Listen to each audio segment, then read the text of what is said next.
नमस्कार, प्रणाम पहला। मैं भवानी चुफाल अपने YouTube चैनल भानुमति के पिटारे में आपका स्वागत करती हूँ। और आज इस पिटारे से क्या निकला? आज इस पिटारे से निकली है देवभूमि उत्तराखंड के बारे में कुछ रोचक तथ्य। देवभूमि को देवभूमि बनाने में सिर्फ देवी देवताओं का नहीं बल्कि यहाँ पर विद्यमान लोगों का भी उतना ही हाथ है। आप कभी कोई अनजान व्यक्ति अगर मुसीबत में हो और वो उसकी हेल्प करें, देवभूमि के लोग बिल्कुल खुले दिल से उनकी हेल्प करें, भले ही वो आदमी उन्हें धोखा दे जाए, पर वह यह सोचकर चुप हो जाते हैं या फिर यह सोचकर वो आगे प्रतिक्रिया जाहिर नहीं करते हैं कि हो सकता है किसी जन्मों का हमारा लेन देन रहा होगा और हमने इस व्यक्ति को दे दिया।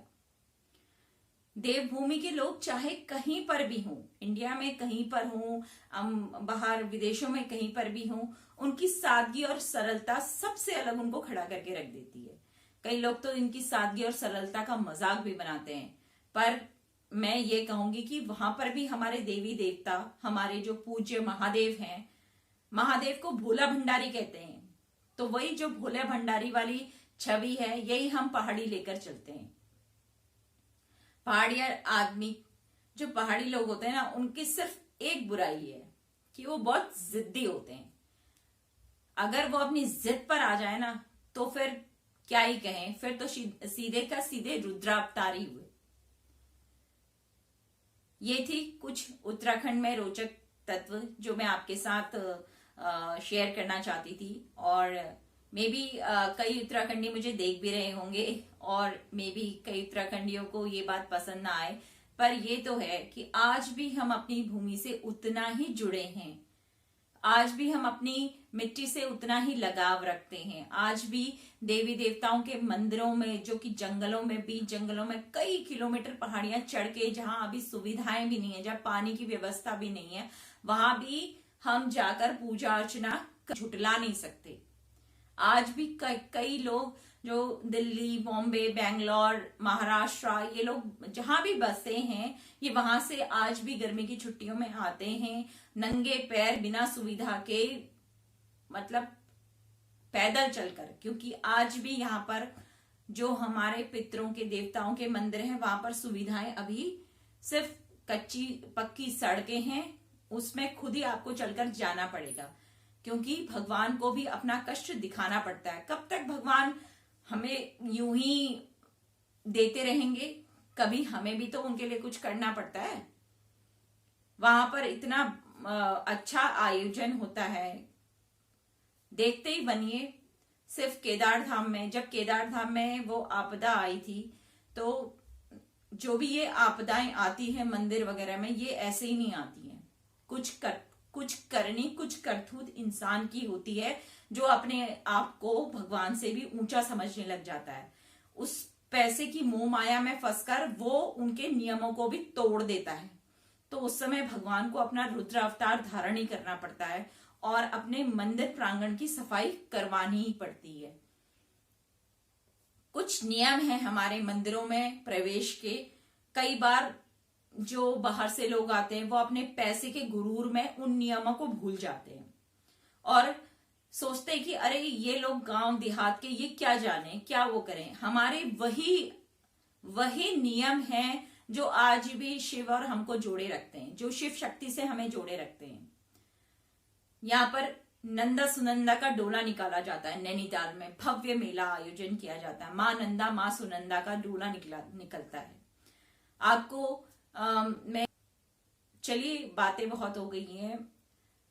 जब हम अपने देवी देवताओं को बड़े दिल से अपने दिल में बसाकर उनके जो उनके नियम है उनको बड़ी दृढ़ता से हम उन्हें पालन करते हैं, तो हम ये चाहते हैं कि जो बाहर से इस देवभूमि में आए वो भी उन नियमों का उन्हीं दृढ़ता से पालन करें।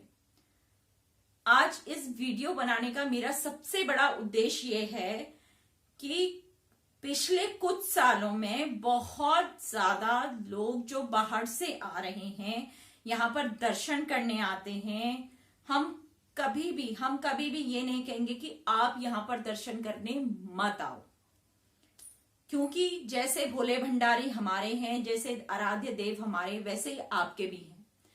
पर जो ये नई जनरेशन अपने साथ ल्यूकर लेकर आती है, अपने साथ अल्कोहल लेके आती है, और गंगा के तट पर बैठकर, मतलब गंगा के तट पर बैठकर आप ड्रिंक कर रहे हो, आप गंगा को अपवित्र कर रहे हो। क्यों? कई बार हरिद्वार में लोग, जो हर की पौड़ी में लोग अपने पाप धोने, गंगा स्नान करने, पवित्र गंगा मैया का दर्शन करने, अपने पितरों का तारण करने आते हैं, वहां पर भी बाहर से आकर लोग हुक्का फूकते हैं। वहां पर एक हुक्का फूकने का बिल्कुल वो इंजॉय करने, यहाँ ये इंजॉय करने की जगह नहीं है। आप लोगों को समझना पड़ेगा कि ये धार्मिक स्थल, जो गंगा का तट है, जो भी चीजें हैं, ये इंजॉय करने की चीजें नहीं है, ये श्रद्धा की चीज है। और अगर आप हर जगह अपने पैसे, अपने रुतबे, अपने पावर का बखान करते रहेंगे और यहाँ के लोगों के मतलब भावनाओं को ठेस पहुंचाते रहेंगे, तो हम तो कुछ ना कर पाएंगे, पर हमारे महादेव बहुत कुछ कर लेते हैं। हमारे महादेव फिर अपना रुद्र अवतार धारण कर बहुत कुछ कर लेते हैं। मैं आप सभी से हाथ जोड़कर निवेदन करती हूं कि जब भी आप यहाँ पर दर्शन करने आए, जब भी आप अपने यहाँ पर किसी भी तरह से दर्शन करने आए, तो प्लीज यहाँ के जो छोटे छोटे नदी नाले भी होते ना, यहाँ पर उनके भी मान रखिए। माँ गंगा, माँ यमुना का तो फिर क्या ही कहें, उनका भी मान रखिए, उनका भी मान रखिए, क्योंकि यहाँ पर कण कण में भगवान का वास रहता है। और देवभूमि को देवभूमि बनाने में यहाँ के लोगों का भी बहुत हाथ है, क्योंकि वो आज भी उस कण कण की पूजा करते हैं। हमने उस एक कण कण को भी पूजा कर करके महादेव का रूप बना दिया, उन्हें भी हम महादेव स्वरूपी पूजनीय बना दिया। तो हमारी श्रद्धा, हमारी भावनाओं को ठेस ना पहुंचाते हुए प्लीज आप ऐसा जघन्य अपराध यहां मत कीजिए। इसी के साथ मैं अपनी बात यहीं पर खत्म करती हूँ। बहुत लोगों को अच्छा लगेगा, बहुत लोगों को बुरा भी लग सकता है, पर मेरी बातें कड़वी हैं पर सच्ची हैं। बहुत बहुत धन्यवाद।